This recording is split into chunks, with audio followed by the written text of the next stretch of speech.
بسم اللہ الرحمن الرحیم السلام علیکم ورحمۃ اللہ وبرکاتہ ان الحمد للہ نحمده ونصلی علی رسولہ الکریم اما بعد جب انسان فوت ہو جاتا ہے، اس جہاں کو چھوڑ جاتا ہے، تو فوت ہو جانے والے کے لیے مسلمان کچھ ایسے اعمال کرتے ہیں جس کا ثواب اللہ مرنے والے کو عطا فرماتا ہے۔ آئیے پیارے نبی جناب محمد کریم صلی اللہ علیہ وسلم کی احادیث کو سنیں اور ان احادیث سے سبق سیکھیں کہ وہ کون سے کام ہیں جس کے کرنے سے یہ جہاں ختم ہونے کے بعد بھی ثواب ختم نہیں ہوتا، اجر جاری رہتا ہے۔ پیارے نبی صلی اللہ علیہ وسلم کا فرمان صحیح مسلم میں 1631 نمبر روایت ہے۔ ابو ہریرہ بیان کرتے ہیں کہ پیارے نبی جناب محمد کریم صلی اللہ علیہ وسلم نے فرمایا، اذا مات الانسان انقطع عنه عمله الا من ثلاثه، جب انسان فوت ہو جاتا ہے تو اس کے اعمال کاٹ دیے جاتے ہیں، روک دیے جاتے ہیں، سوائے 3 عملوں کے۔ 3 عمل ایسے ہیں جس کا ثواب مرنے کے بعد بھی انسان کو ملتا ہے۔ الا من صدقۃ جاریہ، صدقہ جاریہ جو اس دنیا میں کر کے گیا، مسجد بنا گیا، مدرسہ بنوا گیا، ہسپتال بنا گیا، کنواں کھدوا گیا، درخت لگا گیا، کسی مسجد میں قرآن پاک رکھ گیا، اس کے بعد وہ کام سلسلہ جاری ہے جب تک اس مسجد میں نمازیں پڑھی جائیں گی، جب تک ان کنووں سے پانی پیا جائے گا، جب تک ان چشموں سے ان پانی کے مراکز سے لوگ سیراب ہوتے رہیں گے، یہ ثواب اللہ اس کو عطا فرماتا رہے گا۔ او علم ينتفع به، وہ علم جو کسی کو پڑھا کر گیا، کسی کو سکھا کر گیا، کسی تک پیغام پہنچا کر گیا، کسی کو قرآن سکھایا، کسی کو نماز پڑھنا سکھائی، کسی کو عقیدہ توحید سکھایا، وہ علم جو لوگوں کو دے کر گیا اور اس کا فائدہ جاری ہے، لوگ اس سے فائدہ اٹھا رہے ہیں، وہ 1 سے 2، 2 سے 3، 3 سے 4 لوگوں تک وہ پیغام پہنچ رہا ہے۔ وہ علم بھی ایک ایسا سلسلہ ہے کہ انسان فوت ہو جاتا ہے اور جب تک اس کا پھیلایا ہوا وہ علم پھیلتا رہتا ہے، اس کا اجر و ثواب اسے ملتا رہتا ہے۔ او ولد صالح يدعو له، نیک بیٹا وہ اپنے بابا کے لیے دعا کرتا ہے، اس کی دعائیں باپ کے لیے ثواب بنتی ہے، ماں کے لیے ثواب بنتی ہیں، اور وہ سلسلہ ختم نہیں ہوتا، انسان مٹی میں مل چکا ہوتا ہے اور اس کی اولاد اس کے لیے دعائیں کر رہی ہوتی ہیں، اس کے درجات اللہ کے ہاں بلند ہوتے ہیں۔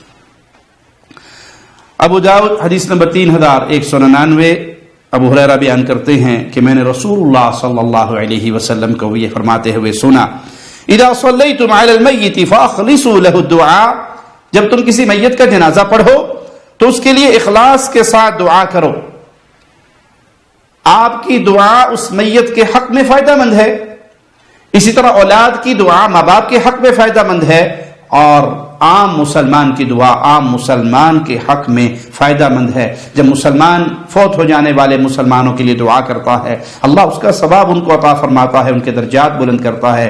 اسی لیے اولاد کو حکم دیا گیا اپنے ماں باپ کے لیے مغفرت کی دعا کرو، کیونکہ اولاد کی دعائیں ماں باپ کے لیے فائدہ مند ہیں۔ صحیح بخاری حدیث نمبر 1388، مومنوں کی ماں عائشہ صدیقہ سلام اللہ علیہا بیان فرماتی ہیں، ایک شخص نبی کریم صلی اللہ علیہ وسلم کی خدمت میں حاضر ہوا اور کہنے لگا، اللہ کے نبی صلی اللہ علیہ وسلم، میری والدہ اچانک فوت ہو گئی، انہیں وصیت کرنے کا موقع نہیں ملا، اگر انہیں موقع ملتا تو مجھے یقین ہے وہ صدقہ خیرات کا مجھے حکم دیتی، اگر میں ان کی طرف سے صدقہ خیرات کروں تو کیا انہیں ثواب ملے گا؟ تو رسول اللہ صلی اللہ علیہ وسلم فرمایا، ہاں، اگر تو ان کی طرف سے صدقہ خیرات کرے گا تو اللہ اس کا اجر تیری والدہ کو بھی عطا فرمائے گا۔ یہاں پہ یاد رکھیے، میت کی طرف سے صدقہ و خیرات جب چاہیں کریں، غریبوں کو، یتیموں کو، بیواؤں کو، مسکینوں کو، فقیروں کو جب مرضی کھلائیں، جب مرضی ان کے اوپر خرچ کریں، لیکن عبادت سمجھتے ہوئے کسی دن کو خاص کر کے کہ آج فوت ہو جانے والے کا 30واں دن ہے، آج 7واں دن ہے، آج 9واں دن ہے، آج 10واں دن ہے، آج ان کی 40واں دن ہے اور آج برسی کا دن ہے، یہ ایام خاص کرنا اور ان ایام پہ خرچ کرنا یہ بدعات ہیں اور یہ ہلاکت کا دروازہ کھولتی ہیں۔ دن خاص کرنا آپ کے اختیار میں نہیں، اگر شریعت نے خاص کیا ہے تو اس پہ عمل کیجئے، شریعت نے خاص نہیں کیا تو جب چاہیں اپنے فوت ہو جانے والے بزرگوں کی طرف سے، رشتہ داروں کی طرف سے، مسلمانوں کی طرف سے صدقہ و خیرات کیا جا سکتا ہے۔ سیدنا ابو ہریرہ بیان کرتے ہیں اور یہ روایت بھی صحیح مسلم میں 1630، ایک آدمی نے اللہ کے نبی صلی اللہ علیہ وسلم سے عرض کی، اللہ کے نبی، میرے والد اچانک فوت ہو گئے، انہوں نے مال چھوڑا لیکن کوئی وصیت نہیں کی. اگر یہ مال میں ان کی طرف سے صدقہ کر دوں تو کیا ان کے گناہوں کا کفارہ بنے گا؟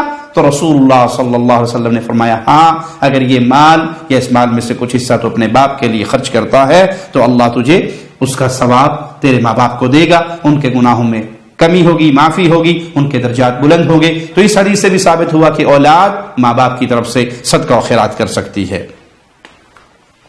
سیدنا جابر بیان کرتے ہیں شخص فوت ہو گیا، ہم نے اسے غسل دیا. مسند احمد میں یہ روایت 14536 نمبر. ہم نے اسے غسل دیا، کفن دیا، خوشبو لگائی، اللہ کے نبی صلی اللہ علیہ وسلم کی خدمت میں لے کے حاضر ہوئے کہ آپ اس کا جنازہ پڑھ دیں. آپ اس کے ساتھ چند قدم چلے اور پھر آپ نے سوال کیا علیہ دین، کیا اس پہ کوئی قرض ہے؟ یہ روایت پوری کرنے سے پہلے میں اپنے ہر اس مسلمان بھائی کو پیغام دوں گا جو لوگوں کا مال دبانے کو بہت بہادری سمجھتا ہے، جرت مندی سمجھتا ہے، کمال سمجھتا ہے، اپنی طاقت کے نشے میں ڈوبا ہوا ہے. میں نے فلاں کا مال دبا لیا، جرت نہیں ہے کسی میں مجھ سے چھین سکے، مجھ سے لے سکے. میرے اتنے تعلقات ہیں، میرے اتنے واسطے ہیں، میری اتنی پہنچ ہے، میرے ہاتھ اتنے لمبے ہیں، میں بہنوں کا حق کھا لوں، میں رشتہ داروں کا حق کھا لوں، میں یتیموں کا حق کھا لوں، میں لوگوں کے قرضے دبا لوں. کون ہے جو مجھ سے لے سکے؟ پیارے بھائی، اس منظر کو سامنے رکھو. یہ صحابی ہے، پیارے نبی صلی اللہ علیہ وسلم جنازہ پڑھنے سے پہلے سوال کرتے ہیں اس نے کسی کا قرض تو نہیں دینا؟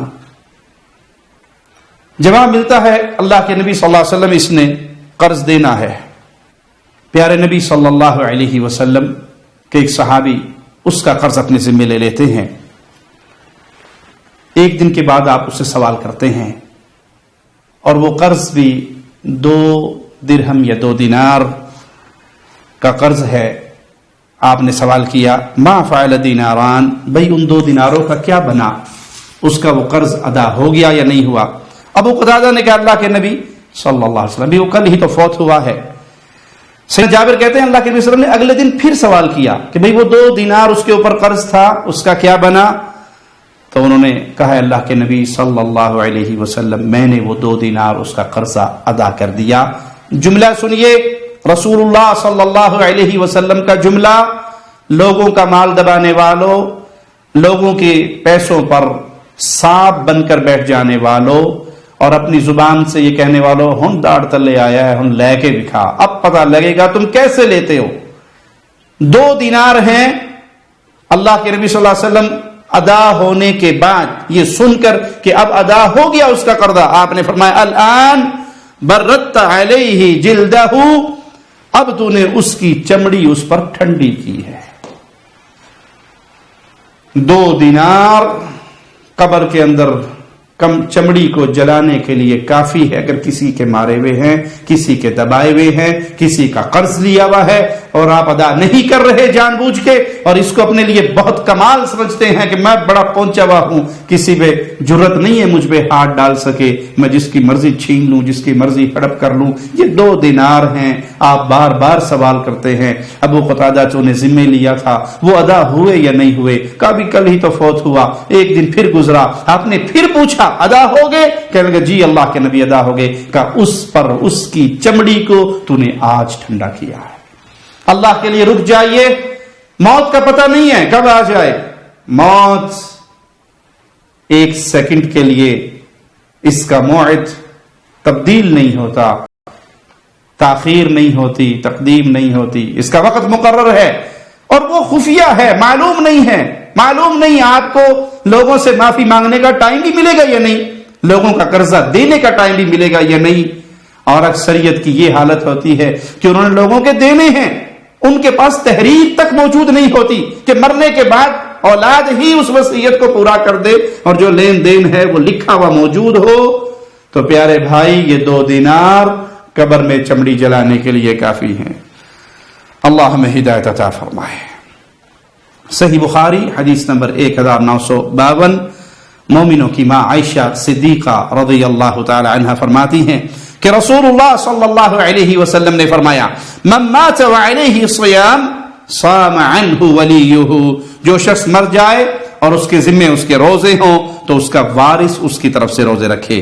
ابن عباس رضی اللہ عنہما بیان کرتے ہیں ایک عورت رسول اللہ صلی اللہ علیہ وسلم کی خدمت میں حاضر ہو کر سوال کرتی ہے، اللہ کے نبی میری ماں فوت ہو گئی، اس کے ذمہ نذر کا روزہ تھا، کیا اس کی طرف سے میں رکھوں؟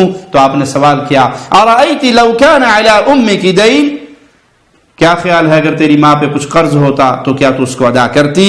تو کہنے لگی جی اللہ کے نبی صلی اللہ علیہ وسلم میں ادا کرتی۔ تو آپ نے فرمایا فصومی عن امیک، اپنی ماں کی طرف سے روزہ بھی رکھو، اس فرض کو بھی ادا کر دو۔ ابن عباس بیان کرتے ہیں ایک عورت اللہ کے نبی صلی اللہ علیہ وسلم کی خدمت میں آئی، کہنے لگی اے اللہ کے نبی میری ماں نے حج کی منت مانی تھی، نظر مانی تھی، مگر وہ حج کیے بغیر فوت ہوگی، میں اس کی طرف سے حج کر سکتی ہوں؟ آپ نے فرمایا نعم حجی عنہا، اپنی ماں کی طرف سے حج کرو۔ کیا خیال ہے اگر تمہاری ماں کے ذمہ قرض ہوتا تم اسے ادا کرتی؟ وہ کہنے لگی جی اللہ کے نبی صلی اللہ علیہ وسلم میں اس کو ادا کرتی۔ تو یہ نظر ماننا بھی ایک قرض ہے، کسی نے نظر مانی اور وہ فوت ہو گیا، اپنی نظر پوری نہیں کر سکا، تو اس کے وارثوں کو چاہیے اس کی طرف سے اس نظر کو پورا کر دیں۔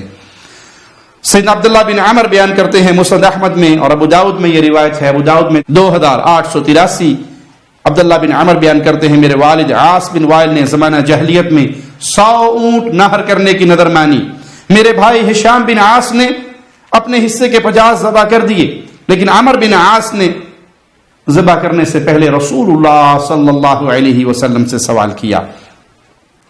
آپ نے کیا ارشاد فرمایا؟ غور طلب جملے ہیں۔ ہر وہ بھائی جو اپنے رشتہ داری کی بنیاد پر فوت ہو جانے والوں کے ساتھ معاملہ کرتے ہیں، ان کا عقیدہ دیکھے بغیر، ماموں فوت ہو گئے جنازہ پڑھا جائے گا بھلے وہ قبروں پہ سجدے کرنے والا ہو، سوسر فوت ہو گیا جنازہ پڑھا جائے گا بھلے وہ غیر اللہ کی عبادت کرنے والا، اس کے شرک کا جتنا مرضی واضح معاملہ ہو، لیکن رشتہ داری کو نبھایا جاتا ہے۔ پیارے نبی صلی اللہ علیہ وسلم اپنے صحابی سے سوال کرتے ہیں اما ابوک فلو کان اقر بالتوحید، تیرا باپ اگر توحید کو تسلیم کرتا، اگر لا الہ الا اللہ کا اقرار کرتا، فصمت وتصدقت عنہ نفعہ ذلک، پھر تو اس کے لیے روزہ رکھتا، پھر تو اس کی طرف سے صدقے خیرات کرتا، اس کی ذمہ کوئی روزے تھے تو اس کی قضا دیتا، تو اس کی طرف سے مال خرچ کرتا، تو اس کے لیے فائدہ مند ہوتا اگر وہ توحید کو تسلیم کر لیتا۔ چونکہ اس نے توحید کو تسلیم نہیں کیا، عقیدہ اس کا درست نہیں ہوا، لا الہ الا اللہ پر اس کا ایمان نہیں تھا، تو تیرا یہ عمل ان کے لیے فائدہ مند نہیں ہو سکتا۔ یہ پیارے نبی نے اپنے پیارے صحابی کو جواب دیا جو قیامت تک آنے والے مسلمانوں کے لیے روشنی کا مینارہ ہے۔ آپ جس کی طرف سے صدقہ و خیرات کر رہے ہیں، آپ جس کی طرف سے حج کر رہے ہیں، آپ جس کا جنازہ پڑھ رہے ہیں، آپ جس کی طرف سے روزوں کی قضا دے رہے ہیں، وہ کیا ہے؟ اس کا عقیدہ کیا ہے؟ وہ یا علی مدد کہنے والا ہے یا اللہ مدد کہنے والا؟ وہ قبروں پہ سجدہ کرنے والا ہے یا صرف ایک اللہ کو سجدہ کرنے والا؟ اگر وہ اللہ کی عبادت میں غیر اللہ کو شریک کرتا ہے تو پھر آپ کا کوئی عمل اس کے لیے فائدہ مند نہیں ہوگا، بلکہ وہ آپ کی وبال جان بنے گا کہ آپ نے جانتے ہوئے ایک اللہ کے دشمن کے لیے مغفرت کی دعا مانگی۔ ایک اور ابو داؤد کی روایت کے الفاظ سنیے، انہ لو کان مسلما، اگر وہ مسلمان ہوتا، اگر وہ توحید کو مانتا ہوتا، اگر وہ لا الہ الا اللہ کو کا اقرار کر کے اہل ایمان کی جماعت میں شامل ہوتا، پھر تو اس کی طرف سے صدقہ کرتا، پھر تو اس کی طرف سے حج کرتا، تو یہ اس کو فائدہ دیتا۔